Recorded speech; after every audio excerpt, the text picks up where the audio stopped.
Quelle est la plus grande chose que vous devez désirer dans la vie? Quel est le plus grand souhait, le plus grand vœu, le vœu le plus cher que vous devez vous souhaiter chaque jour? Quelle est la plus grande chose que vous devez demander à Dieu lorsque vous vous réveillez tous les matins? C'est quoi? C'est d'avoir la paix. C'est que la paix ait un rayon dans votre vie. Vous devez savoir que la paix, c'est le terrain qui prépare les bonnes choses dans la vie de l'être humain. La paix, c'est l'atmosphère qui attire les bonnes choses dans la vie de l'être humain. Toutes les bonnes choses que tu désires dans ta vie, il faut savoir que ce qui va les attirer, ce qui va les permettre de venir à toi, c'est la paix. C'est lorsque la paix règne.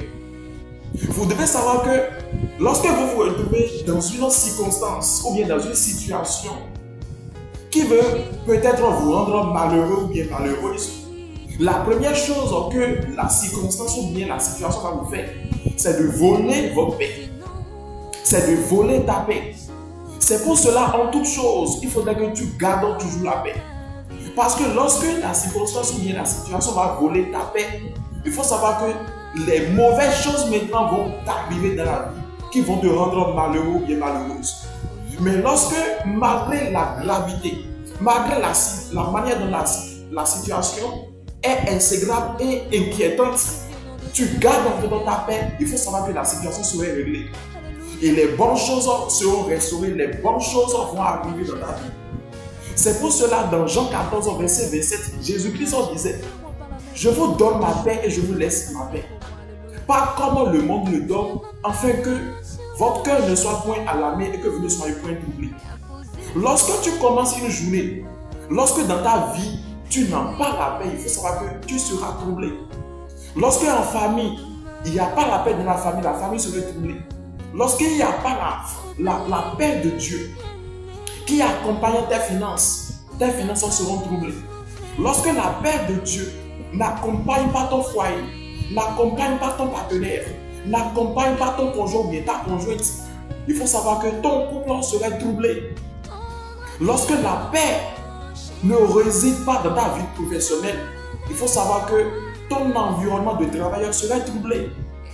Lorsque la paix ne t'accompagne pas partout où tu te trouves, que ce soit en fait dans la maison, que ce soit en fait sur la rue, que ce soit dans la rue, que ce soit peu importe là où tu vas te retrouver, lorsque la paix de Dieu ne t'accompagne pas, le malheur peut te frapper à tout moment.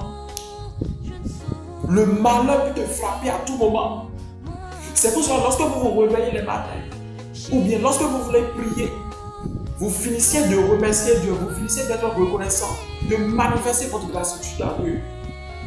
Et après quoi, vous finissez de demander à Dieu pardon pour vos fautes et erreurs. Ce que vous devez formuler comme demande, ce que vous devez demander à la nature de vous accorder, c'est la paix. Ce que vous devez demander à Dieu, c'est la chose la plus importante avant toute chose, c'est la paix. Lorsque vous avez la paix, tout ce qui reste, ça va arriver. Tout ce qui reste, ça va arriver.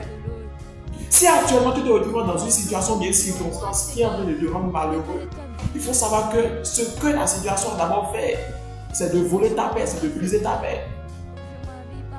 Et si tu ne sais pas comment tu vas te retrouver ta paix, moi je te l'ai dit qu'elle est en Jésus-Christ. Ta paix, tu peux la retrouver en Jésus-Christ. Tu peux la faire demeurer en Jésus-Christ. Tu peux la garder en Jésus-Christ. Et rien ne peut te troubler. Rien ne peut te troubler. Alors si tu as suivi cette vidéo du début jusqu'à la fin, sois béni et fais cette prière avec moi. Ô Seigneur Dieu, accorde-moi ta paix.